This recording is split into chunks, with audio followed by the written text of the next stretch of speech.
Melisa Laelan is here from the Arkansas Coalition of Marshallese, based in Springdale, Arkansas. And this is a program that I've been looking forward to. So much of our Oceania semester is based on Australia and New Zealand. And well, it's nice to explore some of those other countries that make up Oceania, including the Marshall Islands. And I don't know how much you know about the Marshall Islands, but just a few quick facts.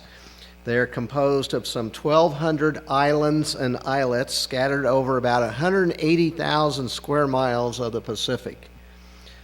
But the combined area is only around the size of Washington, D.C. Amazing, I thought. Marshall Islands are about halfway between Hawaii and Australia. They are known officially as the Republic of the Marshall Islands, so they are an island country. They obtained their independence in 1986. According to the World Fact Book, their population as of 2018 was 75,000. So 75,000 people scattered over all these islands, although they're clustered on just a couple of the major islands. You might know, or you may not know, but the United States did quite a bit of nuclear testing in the Marshall Islands, particularly on Bikini Atoll beginning in 1946.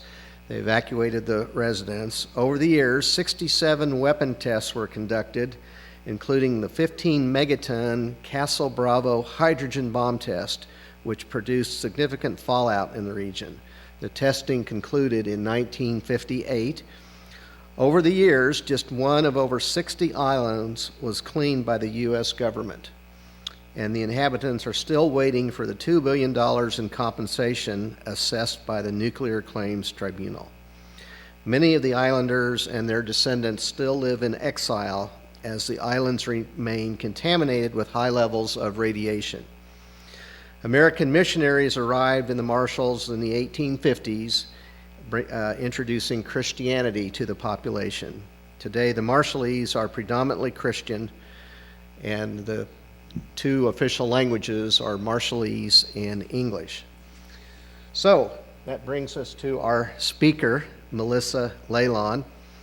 And what is particularly fascinating to me is that the second highest population of Marshallese in the world, behind the Marshall Islands, is in northwest Arkansas. And there are an estimated 12,000 Marshallese in northwest Arkansas. And Melisa will be describing, why they came and the particular challenges that they are facing. She is the founder and the chief executive director of the Arkansas Coalition of Marshallese, a not-for-profit organization that focuses on health, leadership, education, and culture. Melisa is a native of the Marshall Islands, born and raised in the capital city. At age 17, she decided to leave the islands to enlist in the United States Armed Forces. Her career in the Army required her to travel globally, which gave her firsthand exposure to other cultures. It was then that she found her interest in working with people from different walks of life. After 10 years of serving in the armed forces, she ended her enlistment to attend the University of Arkansas. Shortly after her move to Arkansas, she discovered the need to have an interpreter in the court system. After 2 years pursuing her interpreter's license, Melisa became the first certified interpreter in the nation in 2013. She was appointed by former Governor Mike Beebe to serve on the Arkansas Minority Health Commission. Her official appointment made her the first Marshall Islander to serve on a state agency. Her policy work has led to Marshallese children having access to the state Medicaid program and providing Marshallese mothers and children protection against human trafficking and adoption schemes. So, very pleased to have Melisa Laelan with us this morning. Please join me in welcoming her to Missouri Southern. Thank you so much. What a very beautiful introduction. Thank you for that, Professor. So today, I'm very feel honored to be here with you. It's a little different because I go all over within the state of Arkansas to talk about our organization and also our culture as well. So this is one of the unique thing about this work is that you get to travel to other states in Missouri. So thank you for the invitation. Very honored to be here. So I name my presentation as Navigating Uncharted World because that's what this world is to us right now, at least to many of our Marshallese friends who are in Arkansas. It's a huge gap between what's happening here in the United States and what's happening back home in the island. So I'm going to be talking a lot about that, and I know many of you are providers, and I know you have so many questions for me, and that's okay, and that's why I'm here. And students who are interested in learning about this particular population, I'll be sharing some good information for you, just in case you want to work with the population in the future. I've gotten so many requests to work with students, professors, so I know that this is kind of sort of an upcoming hot topic at this point, is what's happening in the Marshallese community in Arkansas. So here we go. First of all, I want to say Yahweh. Yahweh is the Marshallese term that we use to say hi, and also is the general greeting that we use for many things. This word Yahweh, Yahweh, there are actually two words in there combined. Yah is a rainbow. Kwe means you. So when we say Yahweh, you are a rainbow. And what do we associate with rainbow? We always associate pleasant experience, right? It's beautiful. It's a beautiful thing to look at. So you are actually a beautiful human being. So thank you for being here. Yeah. So we're going to talk about, again, Arkansas Coalition of Marshallese and what's really happening in Arkansas, your friends in Arkansas, what is taking place there. So what are we set out to do? Our vision is really to create a community that has a better tomorrow. And when I say a community, in particular the Marshallese community, but of course we work hand in hand with the non-Marshallese community as well. So we build partnership and we nurture those partnerships in order to be successful in obtaining or aiming for our mission. Our mission is Marshallese Aspiring for Growth through Education, Leadership, Health, Culture, and Commitment to Community. Values, we put respect there. That was something that the board decided to do. It makes sense. Because, we feel like we are responsible. It is our responsibility to make sure that we connect our people to this uncharted world, right? It is our responsibility to make sure we provide the proper education that they need when they move to this new world. Ethics is another value: effective, partnership, efficient, connection, and transparency, of course. I always want to bring this up because in our language, it's based on proverbs. This one is kindness is life. Jojo Milreo. Jojo Milreo. We believe in when you offer kindness to people and be humble to people, God has a destination for you. And as the professor had mentioned earlier, a lot of the folks from the Marshall Islands are Christians. Actually, that's actually, in fact, the truth. In Springdale, you know that we have over 40 churches, Marshallese churches in Springdale. It's one of the strongest pillars in the community. They're very, very strong. That's one of the top strongest pillars that we have to rely on is those churches, and that's because when Christianity was introduced to us, we took that seriously, and part of that is what they gave us, and what that did to us is to be kind to each other, right?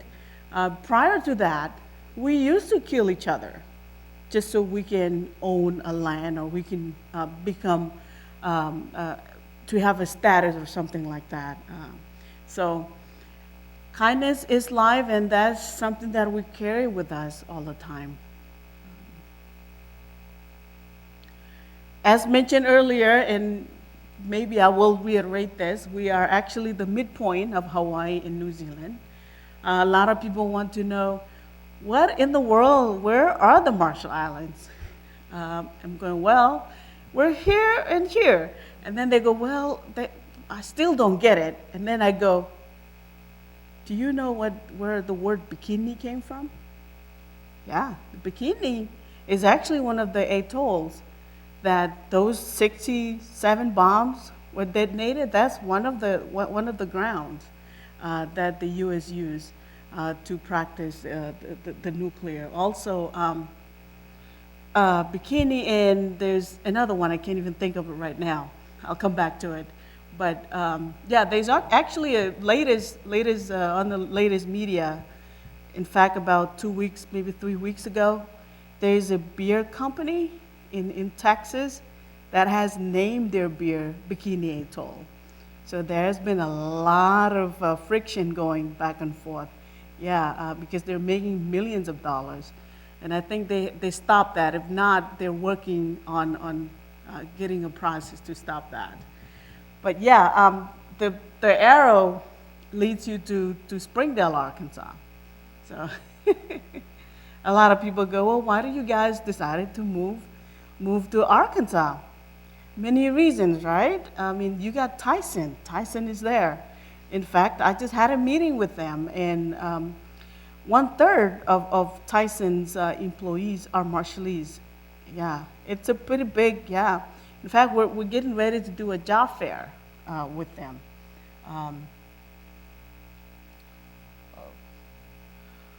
Four main colonialisms. The first one was Spinards. And if you have not really think about it, the word Marshall is not a Marshallese word. Not even the country is named after their own language, right? Marshall is the name of the captain who actually found those islands.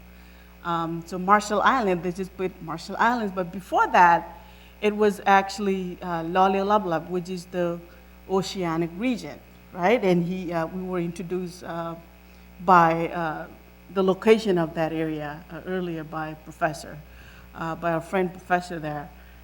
67 bombs were detonated for over 12 years, and including the Bravo, which has the 15 megaton strength.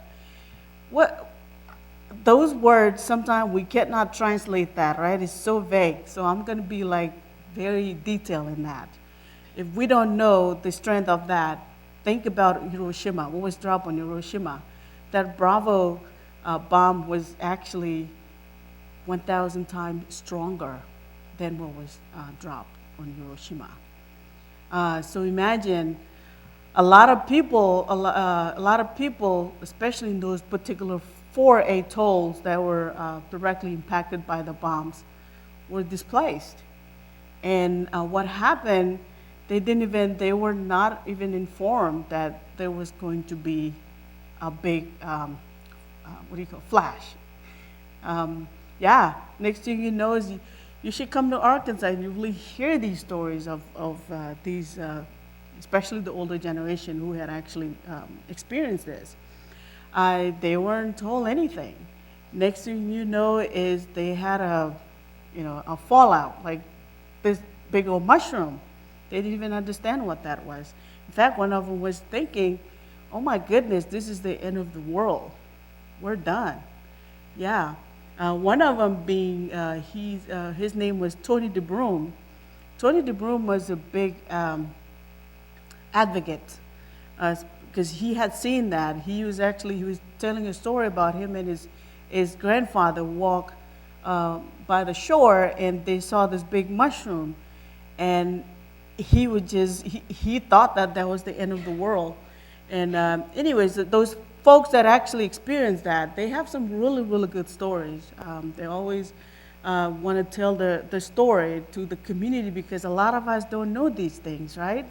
We don't even know that these actually happened. Yeah, and then we went into the COFA agreement in 1986. That's when we actually signed the agreement that basically gave us, is basically a treaty in agreement that tells you what's going on between the Marshall Islands and the United States government.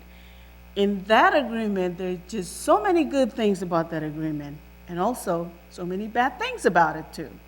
In that agreement, it says that Marshall Islanders can actually travel to the United States with no restriction. So they have this special status called non-immigrant.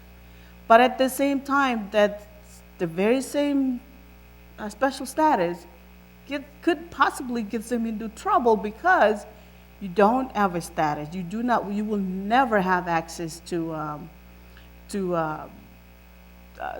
pathway to citizenship unless you have a family member who is a U.S. citizen that can sponsor you, and unless you're married to a U.S. citizen who can sponsor you as well.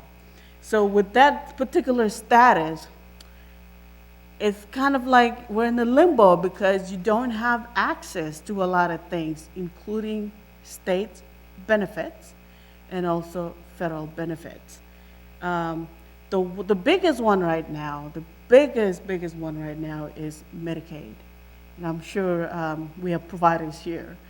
With Medicaid, Marshallese were able to have access to Medicaid prior to 1995 or 1996 when the welfare reform kicked in. As soon as that kicked in, that one word, they didn't have one there, which is, I think it's called legal resident or documented resident. When they didn't put it on there, that affected the Marshallese as well. So what that happened, it kicked out all the Marshall Islanders. To this day, they pay same taxes that you pay. I'm a U.S. citizen through my service. When I pull out my paycheck and my husband pull out his paycheck, he's not a U.S. citizen yet. Same thing, they're taking out the same thing. And I always feel bad for him because you will never have the same access that I have. Access to even basic programs, that things that I, kind of overlook that sometimes and take advantage of that sometimes. And I look at him and, that kind of, it's a very, very hard situation. Population, and we were informed earlier that it's around 75. Actually, that number changed. And that tells you that the number of people who migrate to the United States is the main location that people migrate to.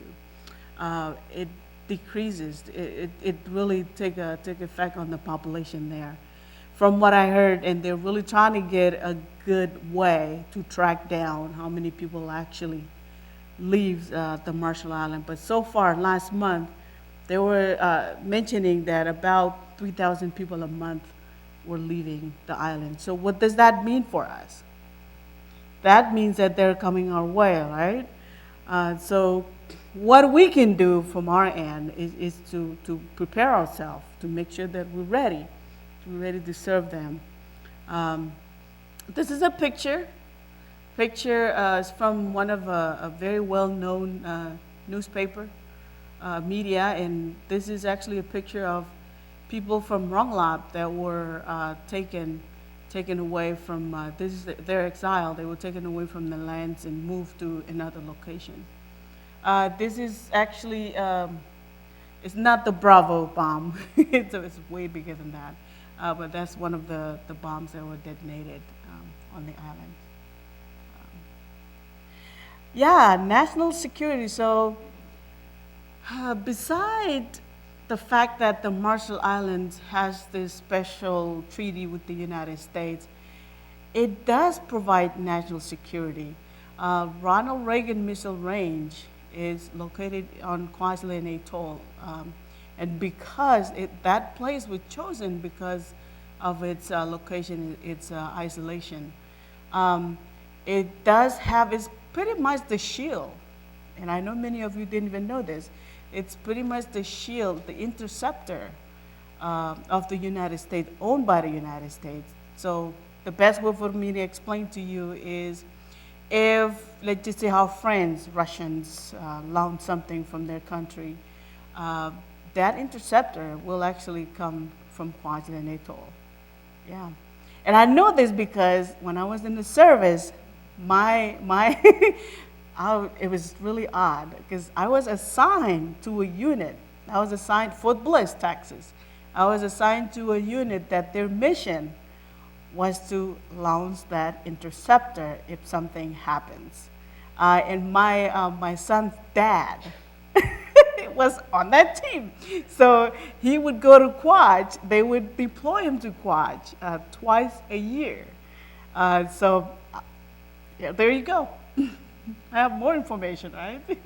So as you can tell, and this is a little bit thinner than the capital city from where I'm from. The capital city where I'm from is a little bit longer, and some part of it is a little bit wider than the widest. Let me see if can I do this? Oh, there you go. Yeah, this is really a general shape of those atolls. So you can tell, you can literally stand in the middle of this road and see both sides. So very, very vulnerable. Whenever I fly in, it just, instead of that happiness kicking in, you're just kind of sad because you're looking down, you're going, if something happened, all it takes is a little tsunami and that entire country is gone. So yeah, vulnerable. It's actually going through changes of the entire islands are going through, they're experiencing climate change right now. And so a lot more king waves, king tides, and a lot more, the water is increasing a lot. And when I went home last time, my little playground by the ocean is eroded, it's gone. So it was kind of like a sad experience for me. So culture, there's always going to be this hierarchy. It's kind of like the caste system, in a way. You have the chiefs, which are the Iroj, and then you have right here on the third bullet, right there. Then you have the Alps, who basically are supposed to be the people who know the most of that particular land, right, that they own. And then, of course, you have the laborers. Yeah, they do all the work for the chiefs and the Alps. So yeah, it's still that, even to this day, even living here in the United States, we still respect that. When we have like a special event, when we have a community event, you can tell who those people are that have status. They have like a special place. You'll have the audience right there, and we'll have like a table for those folks. So yeah, exactly. Matrilineal status, what does that mean? Everything passes through the mothers.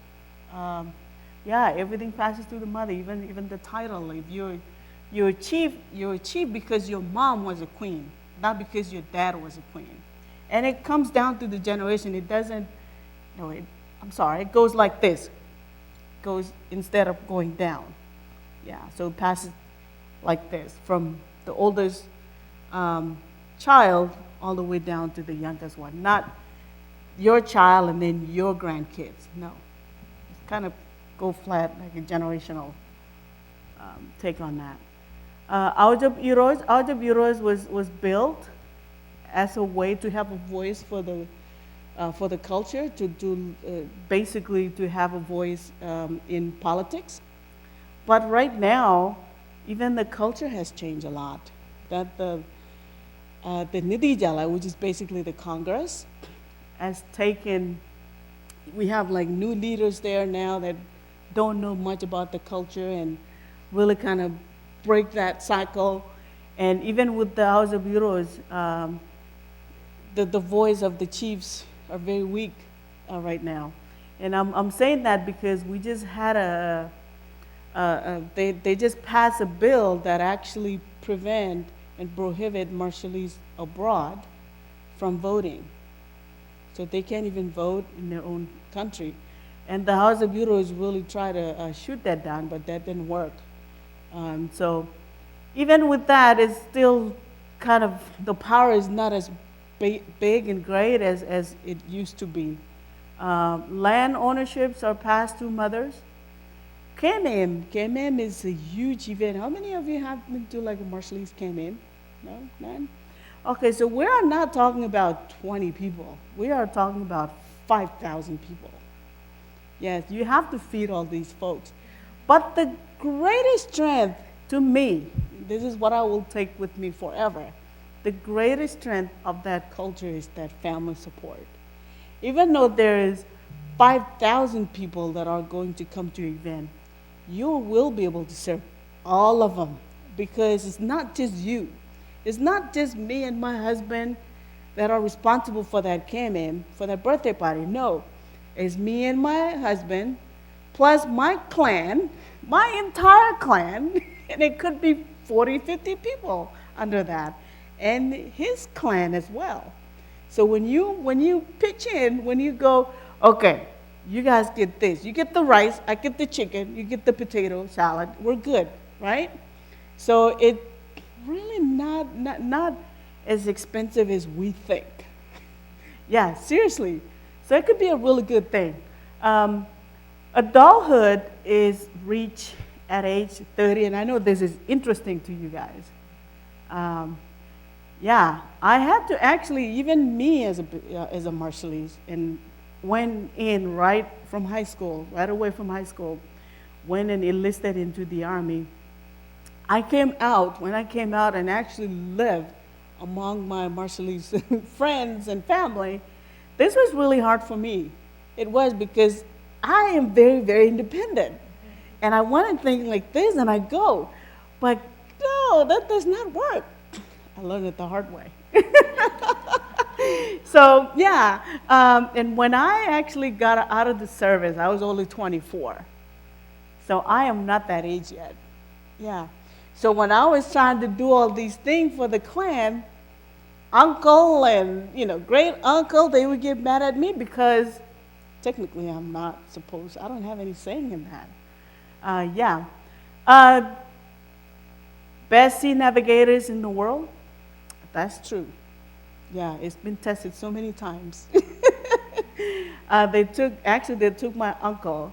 They took him, I think, to Hawaii, and they put him in a ship, and they told him, go, find your way back to your island. And he did. Yeah, with no tools. And that's because they listen to the waves. They feel the waves.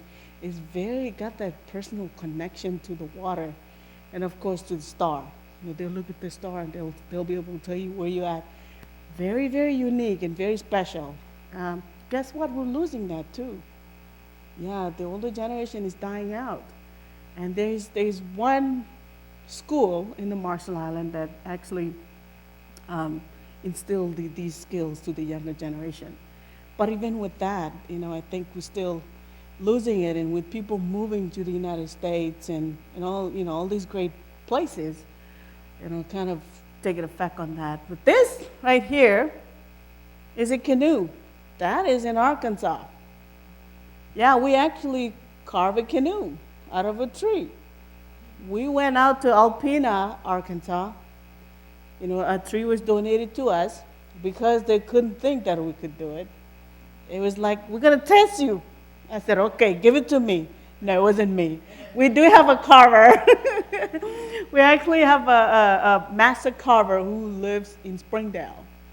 And these are the things that we really want to bring up and educate the other communities. They don't know that you have all these skills. But yeah, look at that beautiful thing. That's actually a mat. Was woven by Marshallese ladies. This is a project that we did with one of the local museums in Springdale. You already know it's a third world country. So not a lot of interesting things are happening. A lot of money coming to the fishery industry and agriculture as well. So I just put this up just so you can kind of read it a little bit and then take it into account, especially when you have a Marshallese that come to your office. You can think about this. GDP, 22% right here. Services, a lot of services offered back home. One thing that we all feel that, especially those who have been in the island, is maybe increase this right here, so that could be one way to generate more income to the island. The real growth rate is 1.7 GDP right there. Nothing interesting, right? All right, so living in Arkansas. In 2010, I know many of you are wondering how many people exactly live in Arkansas. We don't even know, to be honest with you. We don't know. In 2010, that's what they came up with, a little bit over 4,300. Well, there's there's a big problem with that. Why? Because even in 2010, there were 2,100 Marshallese students that go to Springdale schools. You haven't even counted the parents and grandparents and aunties, so maybe we're thinking that number is probably not correct. So in census, this coming census, 2020, we have a place, we have a lot of room to work on that and to get the real count, because a lot of, to meet inaccuracy numbers that we're getting. So from some work that we've done in the past and looking at health department birth records and stuff like that, the school records combined together, around 12,000. And that 12,000 right there, this was like 5 years ago. That's an estimate number. So we're really, really looking forward to do this 2020 census, because we will now know for sure how many live in Arkansas. The biggest concentration is in Springdale, and you heard it right earlier when he was saying to us that the second biggest Marshallese population, the first biggest Marshallese population outside of the island is in Springdale. So yeah. The next one is in Hawaii. I mean, it makes sense, right? Hawaii is kind of close to Springdale. But now Hawaii's close to the Marshall Islands. See, it is, by the way, we call it Springdale Atoll. Yeah, because it is an island. To us, there is a lot of Marshallese there, so we always feel like that is sort of like this home away from home. Yeah, so we are actually experiencing a spreading through Arkansas. People are moving. They're actually following Tyson and other major corporations. So Tyson has decided, about 5 years ago, they decided to move all over Arkansas. So what happened, they took many Marshallese with them. So right now, we're serving Springdale, we're serving East Arkansas, we're serving South Arkansas, West Arkansas, everywhere. So we get a lot of calls from these areas. So at this point, Marshallese are positioned in agencies but hold no political power. And the reason for that is many of us are not U.S. citizens as of yet. We're now starting to see those children that were born here in the United States and are U.S. citizens. Maybe they're around 18 of age or 20, 21. So hopefully that will change. Maybe within the next 5 or 10 years, that will change. We have so many resources. You have the RMI Consulate Office, nonprofit organization like us. You have the community clinic. Community clinic is funded by the federal, and I think they charge people based on their pay scale. UAMS, University of Arkansas Medical School, Arkansas Department of Health, Springdale Police Department, and many others. And there's so many Marshallese professionals that actually work for these folks. We do have now 3 police officers who are Marshallese natives. Due to lack of elected officials, challenges are encountered, right? That's everywhere. There you go. It's a new world. It is indeed a new world. You know, think about, even I, who's from the capital city, it was a culture shock to me. But imagine those islands that are away from the capital city. What happens is that they move to the United States because there's really nothing for them to do. They don't have a job, so they want to look for a better life. So they move and travel to the United States. And if I can be shocked, imagine what those folks can experience, right? It's even worse or deeper. The shock is maybe more deeper into them because they haven't seen anything like this. So yeah, access to Medicaid, as I had mentioned earlier, we did a lot of work. In 2017, we did a lot of policy work on children, and now the children can have access to the state program, state Medicaid program. The adult is still a big challenge, and the reason why we were able to do that easily with the kids is because the federal level, at the federal level, they can reimburse. So really nothing coming out of the state's pocket. The adults, though, on the other hand, is a little different. Diabetes and other chronic diseases, big deal. Whenever we do blood tests or screening, we always leave with at least 43% of those who came through have some higher level of glucose in their blood. So, yeah, that tells you a lot.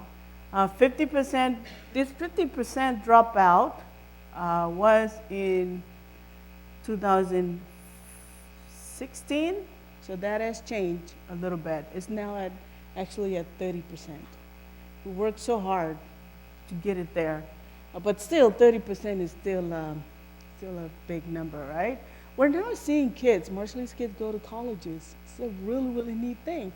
And I walk into banks and I see them there, and I'm like, wow, yeah, we're doing something, right? One of the biggest barriers is language barrier. Oh, I know you guys see this. Clinic don't have interpreters. Families come in, don't know English at all. That could be a big challenge. So what happened, people usually call us, and I'll send someone, one of our staff, to go and help out. But you can only do that for a number of time, and you go, oh my goodness, we got a lot of stuff that we got to catch on. I cannot just send you there all the time. Yeah, so we recommend that the states come up with certification programs. In Arkansas, the only program that we have available at this point is court interpreters. We still need medical interpreters. I'm not sure Missouri has its own program, and I would suggest that we will look into things like that. And also, even with that, interpreters and translators, to me, sometimes people devalue their skills. We underpay them, and that could be a problem. If you're paying your interpreters $12 an hour, to me, that's very small. That's a very low wage. We need to think about maybe $30 an hour or something like that. When I was an interpreter, I was charging $60 an hour. It was a pretty good way to make money, but you get burned out easily. Yeah, you do. I was the only one that was going from one end to the other. You get tired, and I felt like I was losing connection with my family, so I had to kind of rethink about my career. Transportation is also another biggest thing.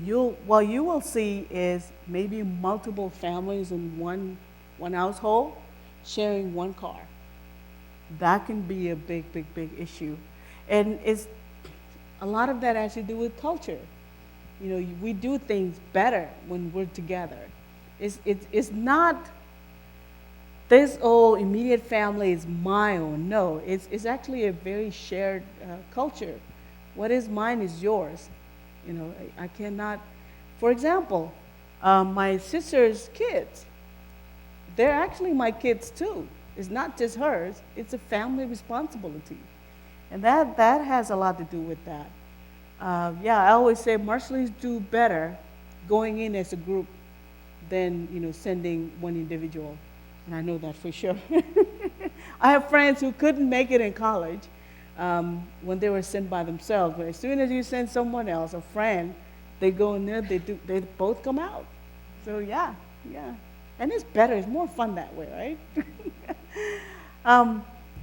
Mobility rate is high. Oh, goodness, how many number of times that we have somebody's number we'll call and that number is disconnected?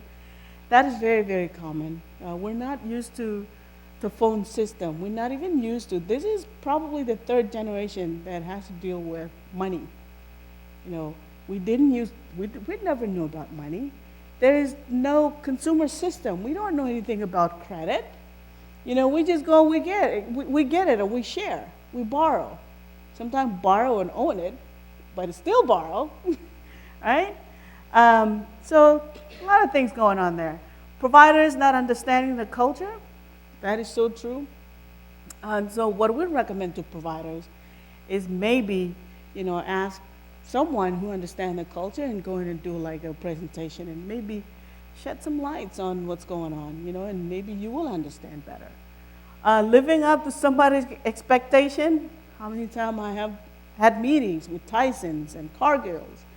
They're asking me, well, you know, sometimes they come in late. Oh, have you asked about transportation? Do you have maybe a transit system that actually works? Maybe that will work. Actually, Tyson is thinking about that right now. So, yeah. This is just a little study that we did. We were just doing basically a migration study of, you know, how people feel when they're in the Marshall Islands and actually when they finally made it to the Springdale area, and do they think that that transition was easier or even harder than they had thought. And what we also found out is that a lot of these folks, the move is not even planned. It's almost like this. You get a call from a cousin going, hey, do you have a job there? No, I don't. Why don't you move to the United States? I just got paid a lot of money through my income tax. I'm going to pay you, so I'm going to pay your way to come to Springdale. You can help me with grandpa or something like that. So that's usually what we're seeing is that unplanned move, but it's still a move, right? So 92, I just put an highlight, like a box on these because I feel like I need to talk to you guys about this. 92% of those students that we had surveyed in the Marshall Islands expected to work upon arrival, and 67 indicated they think they have the necessary skills to get a job, but again, the education system is not even recognized by the United States. So even if they have a BA back home, they come to the United States, that doesn't transfer well. So it's like this, oh, I think I can do it. You come to the United States, there's a setback. When we did those folks in Springdale, 63% of them indicated it took them less than 1 month to find a job. And many of them find a job with Tyson and those folks. They're entry-level job, right? Yeah, so it's kind of easy for you to get a job like that. 48% are employed and 45% are unemployed. So kind of even out. Employment in Springdale, 63% indicated it took them less than 1 month to find a job. 48% are employed, 45%. I think it's just kind of like the repeat of the previous slide. Reason for not obtaining or maintaining employment, if you're a provider, you're going to see this a lot. One is family responsibilities. I'd rather take care of my grandma than going in to my job. Lack of appropriate ID or paperwork, that means passport and that form I-94. That's a very common thing that we're seeing now, is people losing their I-94. For Marshallese to work in the United States, all they need is a passport and that form. When you lose that form, you cannot do anything. So it's really hard. So what we do from our end in our office, we take people to the border, because that's the only way for you to do it. We take them to Texas, Laredo, Texas, go to that office there, get them a new I-94, and bring them back the following day. So it's a lot of work. Yeah. Lack of transportation, arriving to work on time, again, living up to somebody else's standards. Understanding direction from supervisors, and a lot of that has to do with language barrier. So what do we do from our end? We want to take the holistic approach, really working with these people. And when I say holistic approach, not just give them a piece of paper and go, here, no. I mean, like, literally hold them by hand and take them from here to here to here, in order for you to help them successful, at least in the first maybe couple times. But then by doing that, you're also educating them on how to do it the right way. We do attend a lot of community events. We kind of go out there and show, this is our table, handicrafts, and Marshallese books to read. We do a lot of health-related community events like walkathons, stuff like that, and Zumba. So our one-stop shop is basically doing everything based on these 4 pillars. Yeah, we do have youth mentorship, tutoring program. We do all kind of things. It's hard. It's really, really hard, especially if you only have 7 staff. But a lot of our work base, really, we're successful because of the volunteers that we get. And not just Marshallese volunteers, we also have Americans, white, black, Asians. They come in and they help us. And, it's been really a pleasant surprise, basically, but we love it. And we do what we need to do to make sure that our friends, our Marshallese friends, are successful in thriving in this new world. We do provide financial education as well, budgeting, car buying, home purchase, stuff like that. Yeah, so we're also involved with research as well. Alcohol research, we're actually doing that right now, mental health research. By the way, big thing that we're seeing within the last couple of years, maybe 3 years, suicides, young people committing suicides. Yeah. Closing the gaps, again, we just do big events. And some of these are kind of example of what's happening when we do these events. Youth Summit, Women's Conference, Women's Prayers Day, Nuclear Victim Day, May Day, Mother Day. Mother Day is a culture day. Now we have I should have had another bullets there. Stroll the atolls. That's something that we just recently did this year. We had over 3,000 people that actually participated. Because there's that interest of learning about, we're seeing that a lot of people wanting to learn about the Marshallese in Northwest Arkansas. I think we have been successful because we build strong and healthy partnership and relationship with other agencies and organizations. We continue to build a relationship with legislators. I have about 5 of them on my phone. I can tag them anytime. But you have to build these. You have to build these connections. You have to build this relationship in order for you to, to serve your own community. You have to build that bridge. Few resources.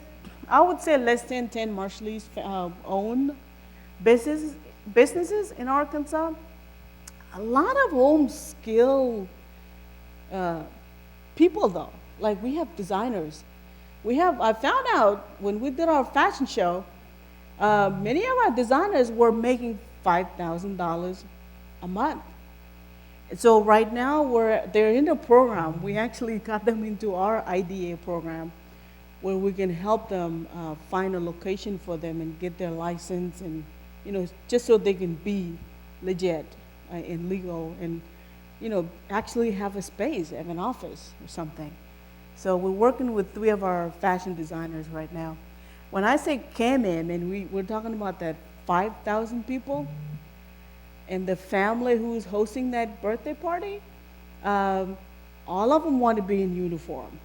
So it is very possible that 100 of those participants could have the same uniform. So guess who made them? Our designers. So they do make a lot of money. So it's actually over 40 faith-based organizations. Yeah. Consular office, they deal with passport, EAD cards, and of course our government. We do passport as well in I-94 issues.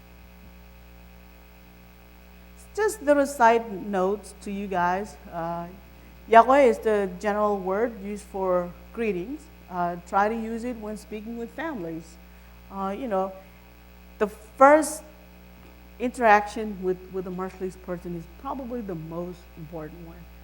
Once you say Yahweh, they hear you hear you use their word, or their language, they kind of this change. You can see the change of demeanor from I'm afraid because they don't know me, to they really took time to learn one word, so they must really care, right? I used to get this a lot in court. When you go in front of a judge and they really want to look at you like staring down, well, eye contact is offensive. So when we used to bring Marshallese, especially those prisoners, and they're already ashamed. They feel bad for what they did anyways. So they don't want to look up. It's that shame. Oh, I'm ashamed of what I did. So they want to look down. And the judge used to get on them for doing that. So I had to pull them to the side and say, actually, they're respecting you. Yeah, they're respecting you because they feel like they don't have any right to even stand in front of you because they did whatever they did. And they feel bad for it. So it's almost like, and I go, well, me personally, they will say, that's you on the video. They see my face. I go, no, you don't have any proof. No, I'm not gonna confess to that. But a Marshallese person comes, another Marshallese person comes, they will look at them, yeah, that's me, I'm guilty. So it's like this, when they know they did something wrong, they will feel it. And that's why, and people keep asking me, how come your people don't come to their appointment or whatever? And I said, do they owe you money? Did they pay their doctor bills? No. That's why, because they know they haven't paid their doctor bills. And they feel ashamed, like, okay, I'm not paying them. I don't have any right to go in. So expect that. But there is a way to approach these things. You can always, make contact with them and try to talk them to come back in, make them feel welcome. And so what happened is people wait until the very last minute and go to the ER, which is a lot more expensive, right? Straightforward answers are used less. You can go, where were you? Well, my aunties, she called me up, and, it's always this thing. You have to drive through bushes to get to where you need to go to. Always do better in groups. Acknowledgement given, even when proximity seems far. It's very, very common. I can see a Marshallese person on the other side of the room. If I don't go, hi, how are you? That's kind of like a disrespectful thing. So it's very common to go, hey, how are you doing? Even though if I'm, 10 feet away or whatever. In general, very humble and happy. Yeah. Shoes are left outside. We can blame the Japanese for that. When they came to the country, yeah, they kind of instilled that to our folks.